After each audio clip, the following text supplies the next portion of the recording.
Shalom, shalom, mtumishi wa Bwana, wewe ambaye unafuatilia channel hii, nikukaribishe tena siku ya leo katika mafundisho matakatifu. Na leo natamani niweze kuzungumza kuhusu jambo moja ambalo limekuwa ni endelevu katika jamii ya watu wanaoamini, lakini jinsi linavyofanyika linafanyika kimakosa, na leo niko hapa kuweza kusahihisha ili kila mmoja aweze kuelewa. Nitazungumzia kuhusu Pasaka.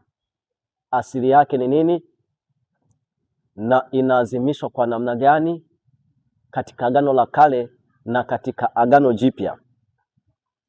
Basi naomba ufuatane na mimi katika maelezo haya ambayo nitakuwa nikisoma kwenye Biblia na kufafanusha ili uweze kuelewa. Neno Pasaka kiwarisia maana yake ni ishara ya ukombozi ambayo ilitumia damu ili kuweza kuwakomboa watu kutoka katika utumwa. Kwa hiyo tunaona Pasaka ni damu, ni ishara ya agano la damu la ukombozi lililofanyika kwa wana wa Israeli wakati wanatoka katika nchi ya Misri. Na haya maandiko yanapatikana katika kitabu cha Kutoka ile sura yake ya 11 na kuendelea. Wakati Mungu anamwambia Musa kwamba nyakati za kutoka zinakaribia, aliwaambia mtachinja wanyama, na mkishachinja wanyama mtapaka damu katika miimo, na mkishapaka damu katika miimo, malaika watakaopita hawataweza kuwazuru. Kwa tunaona sura ya 11 na ya 12 mkakati huu unaanza.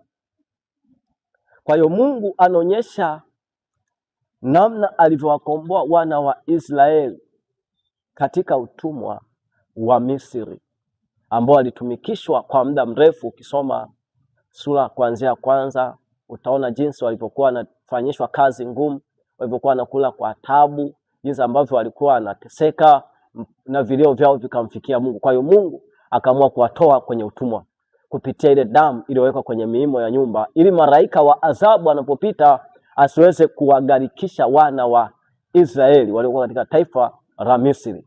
Kwa hiyo ndugu mpendwa unayefuatilia mafundisho haya, naomba uelewe kwamba baada ya watu kuendelea kusherehekea Pasaka baada ya kutoka katika nchi ya utumwa, walipofika katika nchi yao ya ahadi Kanaani au Israeli, walipofika kule waliendelea kuadhimisha, na hii ni Mungu aliwaambia kwamba mwezi huu utakuwa mpya kwenu. Kwa hiyo wakaendelea kuadhimisha sikukuu hiyo na sikukuu zingine kama ambavyo walivyokuwa wakiadhimisha, kama mikate isiyotiwa chachu, sikukuu za vibanda, sikukuu za mavuno na sikukuu zingine nyingi.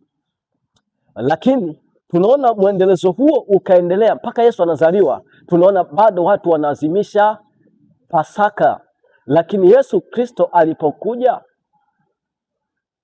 akakomesha neno Pasaka kuadhimisha kwa namna ya kimwili.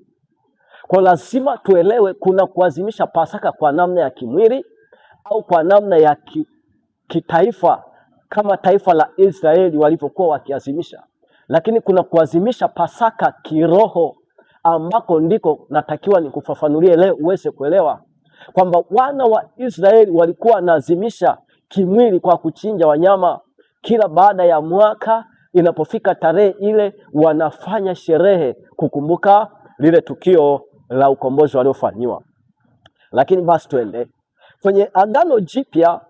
Tunaona kwa damu ya Yesu Kristo alipofika nyakati zile zile za Pasaka, akawatuma wanafunzi wake ya kwamba nendeni mkaniandalie Pasaka, nendeni mkaniandalie Pasaka.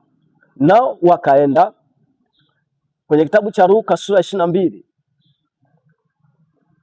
kuanzia mstari ule wa 7, inaona wakati sikukuu ya mikate isiyotiwa chachu ilipofika, ambayo ilipasa kuchinja Pasaka, akawatuma Petro, Yohana na Yohana akisema, nendeni mkaniandalie Pasaka tupate kula.